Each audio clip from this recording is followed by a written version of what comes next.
মান অভিমান ভুলে শেষ পর্যন্ত সৃজনকেই আপন করে নিল পর্ণা। সম্পূর্ণ জানতে ভিডিওটিতে একটি লাইক করে প্রথম থেকেই দেখতে থাকো।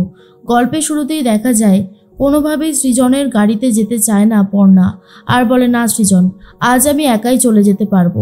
সৃজন তখন বলে, কিন্তু কেন পর্ণা, কেন আপনি আমার সাথে যেতে চাইছেন না বলুন তো? পর্ণা তখন বলে, কারণ আমি চাই না ঝামেলা বাড়াতে, এইটুকু তো রাস্তা, আমি একাই চলে যেতে পারবো। এরপর পর্ণা চলে যায়। তখনই সুইটি আর মৌমিতা অনেক বেশি আনন্দ করতে থাকে, কারণ তারা খুব ভালো মতনই জানে যেটা হয়েছে সেটা বেস্ট হয়েছে।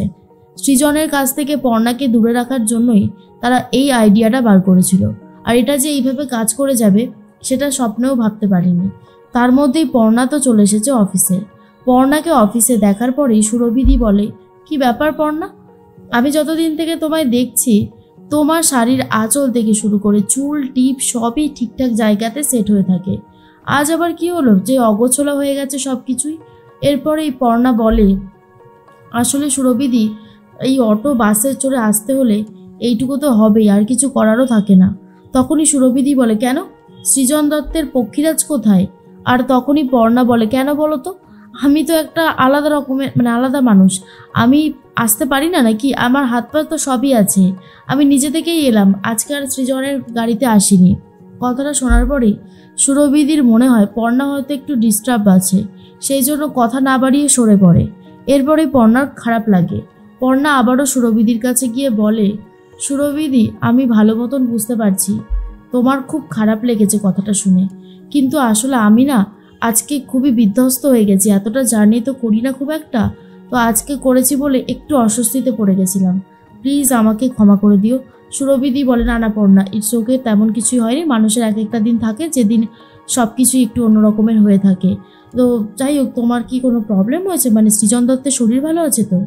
তখনই পর্ণা বলে, হ্যাঁ শরীর ভালো আছে, আসলে আমি ভাবলাম যে আমি নিজেই চলে যেতে পারবো, কোনো অসুবিধা হবে না, আর আমি একটু সৃজন দত্তের সাথে ডিস্টেন্স মেনটেন করতে চাইছি, কারণ আমার মনে হয় আমার জন্য ওদের স্বামী স্ত্রীর সম্পর্কটা নষ্ট হচ্ছে। তখনই সুরভিদি বলে, পর্ণা, আমি তোমার থেকে তো সিনিয়র, একটু হলেও তোমার থেকে আইডিয়াটা আমার অনেক বেশি আছে বলতে পারো। একটা কথা বলতে পারি, সৃজন দত্তের সাথে ডিস্টেন্স মেনটেন করা যাই করো না কেন, একদিন ডিস্টেন্স মেনটেন করেছো বলে তোমার নিজের কি অবস্থা হয়েছে দেখেছো? তুমি মেজাজ ঠিক রাখতে পারছো না, ব্যাপারটা কিন্তু যথেষ্ট ভাইটাল বলতে আমাকে হলোই। এরপরেই পর্ণা বলে, ব্যাপারটা এতটাই নজর কেড়েছে, কেমনই যেন আমার লাগছে, সব কিছুই আজকাল হিসাবের বাইরে বেরিয়ে যাচ্ছে, বুঝতে পারছি না কি করব আর কি করব না। এর মধ্যেই সুরভিদি বলে, কি ব্যাপার বলো তো পর্ণা, কি ভাবছো এত? পর্ণা তখন বলে, না সুরভিদি, আমি সেরকম কিছুই ভাবছি না। তার মধ্যেই পর্ণা একটা কথা বারবার করেই বিশ্বাস করে, যেটা হচ্ছে সেটা হয়তো ভালো হচ্ছে না, মনটা খারাপ। আড়াল থেকে পূজা সমস্ত কথা শুনে নিয়েছে, ক্যাপ্টেনকে গিয়ে বলে দেয় আর বলে, ক্যাপ্টেন, এটাই আপনার সুযোগ কিন্তু। আর ক্যাপ্টেন তখন বলে, হ্যাঁ নিজের সুযোগটা তো ভালোভাবে ইউজ করতে হবে, না হলে তো হবেই না। এর মধ্যে আলোকপর্ণার কাছে এসে বলে, আলোকপর্ণা। এরপর পর্ণা তো রীতিমতো ভাবনার জগতে রয়েছে।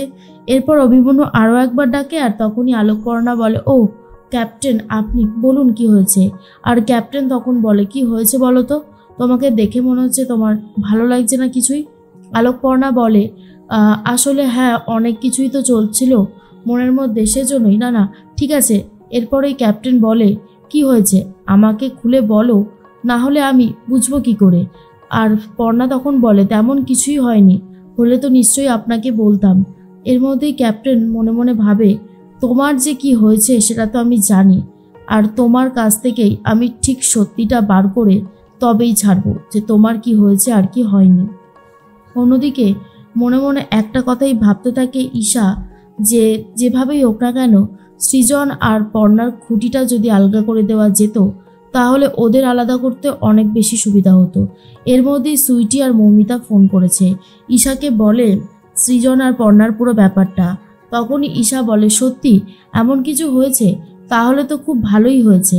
সুইটি তখন বলে, হ্যাঁ হয়েছে তো, না হলে আর বলছি কি করে, সবটাই হয়েছে। ঈশা তো শুনে খুবই খুশি হয় আর বলে, যাক, এবারে যদি আসল কাজের কাজটা হয়। আর মৌমিতা তখন বলে, হতেই হবে, আমরা প্ল্যান করেছি বলে কথা, আর হবে না সেটা কি হতে পারে? অন্যদিকে সৃজন বাইক নিয়ে বেরিয়ে পড়েছে পর্ণাকে বাড়িতে ফিরিয়ে নিয়ে যাবে বলে। এর মধ্যেই সুরভিদি আর পর্ণা ডিউটি শেষে বেরিয়ে আসে। সুরভিদি তখন বলে, পর্ণা তুমি আজকে কিভাবে যাবে? পর্ণা তখন বলে, এই তো আমি এখান থেকে অটো করে যাব, তারপর বাসে করে যাব। কেন সুরভিদি, কিছু হয়েছে? সুরভিদি তখন বলে, চলো তোমাকে তাহলে একটু এগিয়ে দিয়ে আসি। পর্ণা তখন বলে, না না, আমি এইটুকু রাস্তা যেতে পারবো সুরভিদি, তোমাকে এত কষ্ট করতে হবে না, তুমিও তো সারাদিন কষ্ট করেছো। এরপর সুরভিও চলে যায়। মনে মনে পর্ণা ভাবে আমাকে একাই যেতে হবে। তার মধ্যে সৃজন চলে এসেছে। সৃজনকে দেখে পর্ণা বলে, এ কি সৃজন, আপনি এখানে এসেছেন? আমি যে আপনাকে বারণ করলাম আর আপনি আবারও চলে এসেছেন। সৃজন তখন বলে, হ্যাঁ আসতে আমাকে হলোই, এইভাবে কি আর আপনাকে একা ছাড়া যায়? নিন বাইকে উঠে পড়ুন। আর সৃজনের কথা শুনে পর্ণা বলে, না না, আমি বাইকে উঠতে পারবো না। আর সৃজন বলে, কেন কেন উঠতে পারবেন না? অদ্ভুত তো, আরে আমি বলছি তাও আপনি উঠবেন না। পর্ণা তখন বলে, না আমার একদমই ভালো লাগছে না, আমি আপনাকে বারণ করলাম কিন্তু আপনি তো আমার কোনো কথাই শুনছেন না। সৃজন বলে, জীবনের সব কথা সবার শুনতে নেই। আর দেখুন আপনি যাই বলুন না কেন, এ সমস্ত কথা আপনি ভাববেন না। আপনাকে তো আমি বারবার করে সবটা বুঝিয়েছি, তাও আপনি এসব করছেন। আর উঠুন। এরপরই পর্ণা ভাবে ছেলেটা সত্যিই অন্য রকমের, এত বার করে অ্যাভয়েড করে সরিয়ে দিই, অন্য কেউ হলে হয়তো মুখ তুলেও আর তাকাতো না।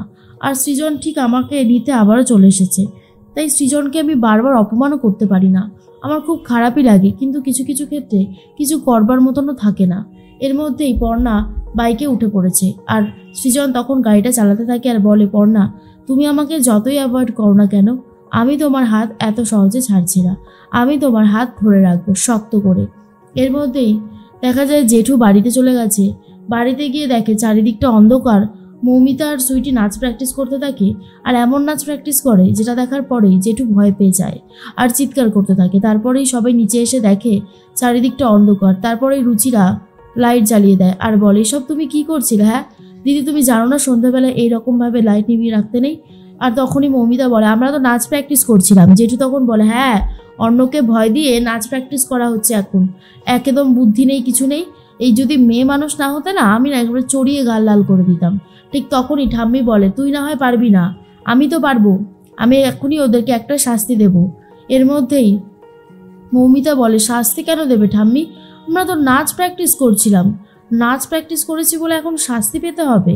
ঠাম্মি তখন বলে, হ্যাঁ পেতে হবে, কেন না পাওয়ার কি আছে?